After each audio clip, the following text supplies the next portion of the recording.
Selamat malam, sahabat semua dimanapun Anda berada.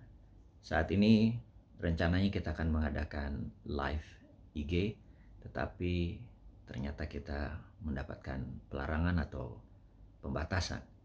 Jadi memang mempromosikan kebenaran-kebenaran dalam geopolitik dan geostrategik, di mana ini adalah bagian dari cara cerdas bernegara. Kita mengajarkan anak-anak generasi muda terutama yang berusia 45 tahun ke bawah, dan difokuskan juga yang mereka berumur 25 tahun ke bawah. Sangat penting untuk mempelajari atau mengenal apa itu politik, apa itu geoekonomi, apa itu geostrategi, di mana hal ini adalah penting untuk membuat Anda semua memahami bahwa tahun 2024, di mana itu tahun politik yang akan membuat Indonesia menjadi game changing di tahun 2045, yaitu pada saat Indonesia ulang tahun ke 100 atau Indonesia Emas. Siapapun yang memimpin di tahun 2024, ada waktu sekitar 21 tahun untuk membuat Indonesia menjadi negara superpower.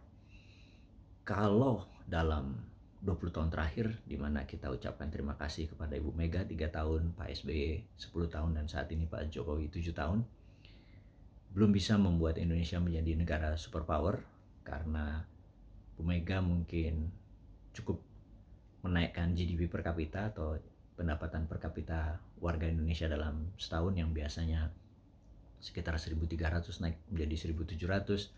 Kemudian Pak SBY dalam 10 tahun naik dari 1.700 ke 3.700 atau sekitar 210%. Dan alhamdulillah selama 7 tahun ini Pak Jokowi sebagai pemimpin negara berhasil menaikkan 6%. 6%, sekali lagi ya, 6%. Hanya mengingatkan aja, 6% dalam 7 tahun. Itu semua tetap aja prestasi karena naik gitu ya. Tapi dalam 20 tahun terakhir, jelas Indonesia bukan negara superpower. Nah, dalam 21 tahun ke depan, kita berikan kesempatan siapapun yang akan memimpin Indonesia untuk membuat Indonesia menjadi negara superpower. Dan hari ini temanya adalah, satu, kita menantang siapapun yang akan memanggungkan dirinya di tahun 2024 ingin menjadi Presiden Republik Indonesia yang ke-9. Yang ke-8 ya, Pak Jokowi yang ke-7. Kemudian di sini ada pertanyaan, siapapun orang tersebut, dia kita harapkan memiliki peluang membuat Indonesia menjadi negara superpower. Bagaimana untuk dirinya membawa Indonesia menjadi negara superpower? Setidaknya mengangkat dari GDP per kapita yang saat ini sekitar 3.900, mungkin di akhir masa jabatan 3 tahun lagi mungkin sekitar 4.000. Itu juga masih mungkin gitu ya. Jadi kalau kita melihat siapa yang di panggung, Tuan A, Tuan B, Gubernur A, Gubernur B, Menteri A, Menteri B gitu ya. Coba kita lihat aja, kira-kira bagaimana cara dia ingin menjadikan Indonesia menjadi negara superpower. Ini kita harus pelajari misinya. Kalau sekedar dia cuman menggunakan media untuk menjadi terkenal, menjadi lucu, menjadi bulan-bulanan media dengan banyak-banyaknya berita, sebanyak-banyaknya berita, yang penting di repeat terus atau banyak-banyakan billboard gitu ya. Saya rasa itu hanya proses menuju keterkenalan atau knowingness.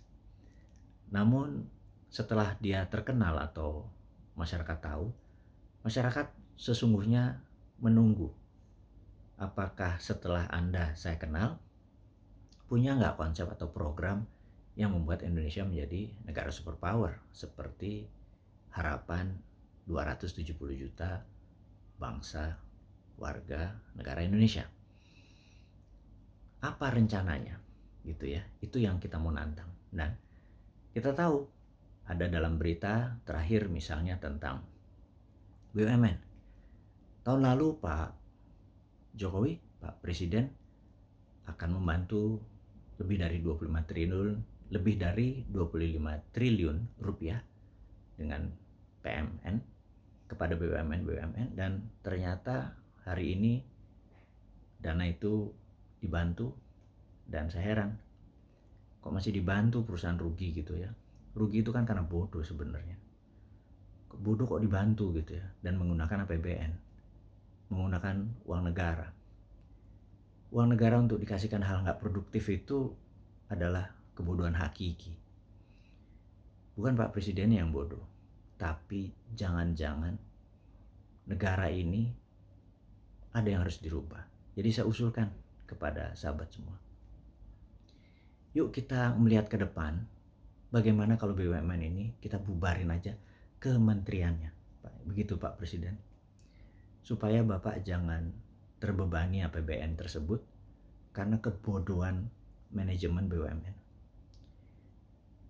Negara berbisnis itu tidak benar. Negara berbisnis itu tidak baik. Kalau Anda terkagum-kagum misalnya saat ini kan terkagum-kagum dengan Tiongkok gitu ya. Tiongkok punya banyak BUMN. Tapi jujur, BUMN Tiongkok itu beda. Dia adalah bukan badan usaha milik negara tapi badan usaha milik pemerintah. Dan pemerintah di sana adalah PKC. Jadi sesungguhnya BUMN adalah badan usaha milik Partai Komunis. Jadi karena sistem kepartaian, mengontrolnya lebih gampang. Jadi ada baiknya BUMN di Indonesia ditutup aja kementeriannya. Lalu perusahaan-perusahaan tersebut kita konsolidasi lah. Yang bagus kita merger, kita jual ke swasta Indonesia tentunya atau ke bursa saham.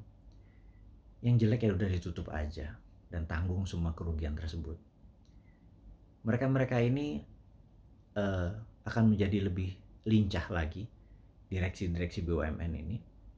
Karena lincah kenapa? Karena bukan di bawah kementerian, tetapi di bawah kementerian terkait. Misalnya PLN dan Pertamina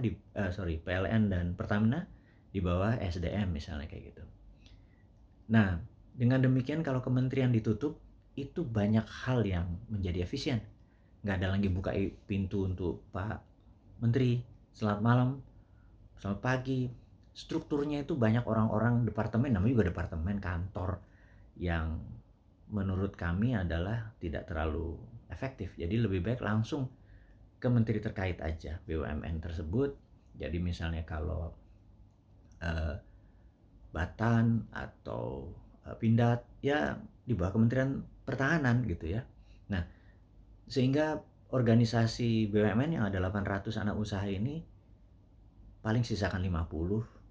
Dan sekali lagi, setelah Kementerian BUMN tidak ada, swasta boleh bertindak lebih powerful lagi, terutama yang pemiliknya tentunya orang Indonesia, jangan apa-apa asing atau FDI. Jadi misalnya swasta Indonesia boleh punya kilang minyak, boleh ngebor minyak, dan boleh menjual sendiri sampai SPBU. Begitu juga di dalam energi listrik. Swasta boleh punya pembangkit listrik, punya transmisi, dan menjual sendiri ke pengguna langsung. Jangan-jangan begitu swasta bisa memproduksi listrik dan menjual ke masyarakat langsung, harganya setengah PLN jangan-jangan. Jadi hal-hal seperti begini itu perlu pembaruan. Disinilah membuat bernegara menjadi berbeda, dan konsep New Mind tadi adalah konsep yang akan dipakai di tahun 2024 kalau New Mind diberi mandat. Dan siapapun yang menjadi kandidat atau penantang atau mereka yang ingin menari di 2024, coba konsepnya mana? Tantang itu New Mind dan tantang itu Old Mind. Anda punya apa? Mau ikut model Old Mind lagi ya? Nggak akan membuat Indonesia menjadi negara superpower. Tapi kalau Anda punya konsep baru, selain seperti New Mind punya, atau seperti follow seperti Old Mind, Anda sebaiknya punya konsep baru. Itu yang saya tantang. Wahai beberapa Pak Gubernur yang niat, beberapa menteri yang niat, dan beberapa tokoh partai politik lain yang niat. Mana? Kita tantang deh. Ini tantang positif, bukan tantang negatif, bukan tantang carok loh. Ini nantang pemikiran, nantang konsep, dan menantang tim. Jadi kita benar-benar nanti di tahun 2024 itu masyarakat tuh pinter. Bukan hanya populer, tapi masyarakat tuh dipinteri. Dan itulah tema Hari ini yang tadinya akan mengudara langsung menjadi taping, tapi sahabat semua, saya pribadi mengucapkan terima kasih Anda sempat menonton video ini. Coba direnungkan bahwa apa yang kita maksudkan ini hari ini, saat ini, bisa menjadi pelajaran kita bersama. Mohon maaf tidak bisa live sekali lagi. Dan pelajaran cara cerdas bernegara akan kembali ke YouTube channel Bosman Mardigu dan Bosman Mardigu Official. Sahabat semua juga bisa memfollow di IG dan TikTok. Kita akan buka lagi yang baru. Kita nggak akan pernah nyerah. 1000 kali kita di take down, 1000 kali kita akan terbitkan lagi. Demi pelajaran cara cerdas bernegara ini sampai ke pemikiran dan pemahaman sahabat semua dimanapun Anda berada. Dari saya cukup sekian, terima kasih. Wassalamualaikum warahmatullahi wabarakatuh.